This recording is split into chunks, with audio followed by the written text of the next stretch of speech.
নিকৃষ্ট মনের মানুষ কখনোই অন্যের ভালো কামনা করে না।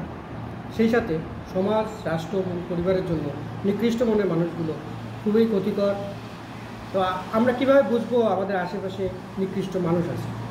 নিকৃষ্ট মানুষ চেনার জন্য আপনাকে যে বিষয়গুলো লক্ষ্য রাখা উচিত সেগুলোই আজকে ডিজিটাল একাডেমির এই আলোচনায় আলোচনা করা হবে। প্রথমেই আপনি যদি দেখেন যে একজন মানুষ আপনার কোনো ভালো কাজে বা আপনার কোনো ভালো অর্জনে সহ্য করতে পারে না, তাহলে বুঝে নিতে হবে সেই মানুষটা নিকৃষ্ট। সেই মানুষটার মন অনেক কলুষিত, সেই মানুষ থেকে আপনাকে দূরে থাকতে হবে। আর নিকৃষ্ট মানুষের আরেকটি বৈশিষ্ট্য, নিকৃষ্ট মানুষ কখনো অন্যকে হেল্প করে না এবং সে সবসময় দেখবেন যে অন্যের কাছ থেকে হেল্প নেয়, কিন্তু অন্যকে যে হেল্প করতে হবে সেই বিষয়টা কিন্তু সে জানে না এবং তার মধ্যে কখনোই কৃতজ্ঞতা বোধ দেখবেন না। তিনি কিন্তু একজন অকৃতজ্ঞ ব্যক্তি হবেন।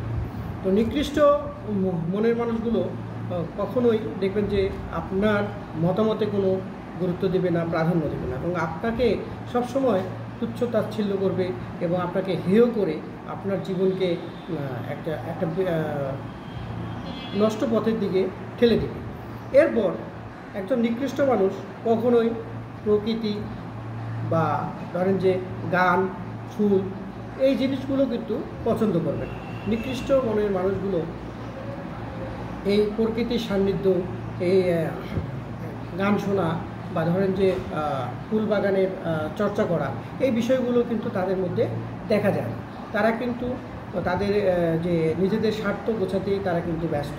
তারা এই জিনিসগুলোর গুরুত্ব জীবনে কিন্তু বুঝতে পারে না এবং তাদের যে বিষয়টা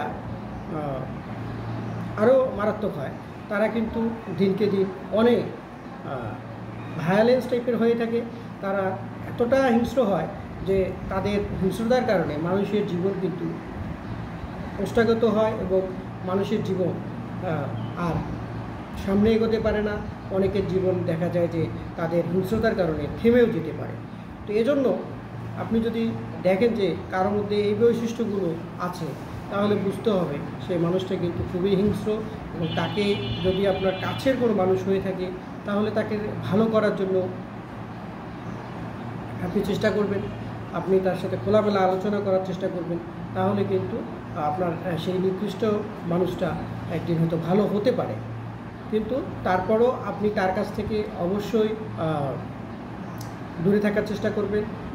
তাহলে কিন্তু আপনি তার হিংস্রতা থেকে বাঁচতে পারেন। এরপর একজন নিকৃষ্ট মানুষ কখনোই আপনার যে ভালো ভালো গুণ আছে সেই গুণগুলো কিন্তু কখনোই স্বীকার করবে না। আপনার একটা হয়তো দোষ আছে, সেই দোষটাকেই সে বড় করে দেখবে, সেই দোষটাকেই নিয়েই সে আপনাকে সবসময় খোঁচা দেবে, আপনাকে মূল্যায়ন করবে।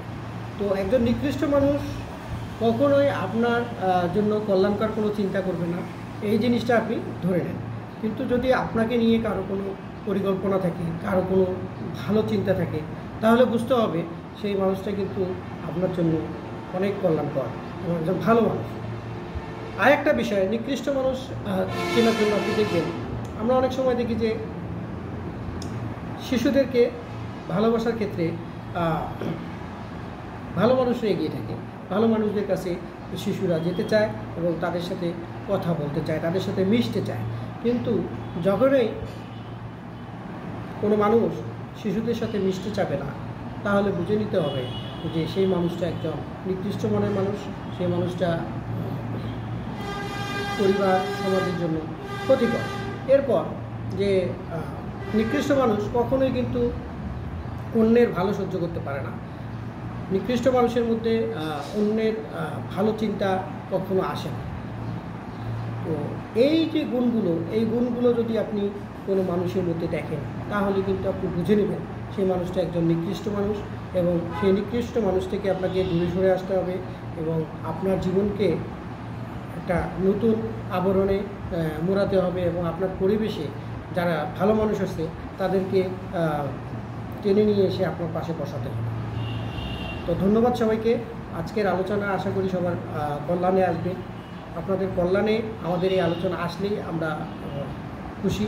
তবে আমাদের ভিডিওতে যদি কোনো ধরনের রেকমেন্ডেশন দরকার হয়, কোনো ধরনের পরিবর্তন পরামর্শ করার দরকার হয়, সেক্ষেত্রে আপনারা আমাদের মেইল এবং আমাদের মোবাইল নাম্বার দেওয়া থাকবে, সেখানে হোয়াটসঅ্যাপ করে আপনি আপনার মেসেজটা জানাতে পারবেন এবং আপনাদের পরামর্শ নিয়ে ডিজিটাল একাডেমি সামনের দিকে এগিয়ে যাবে।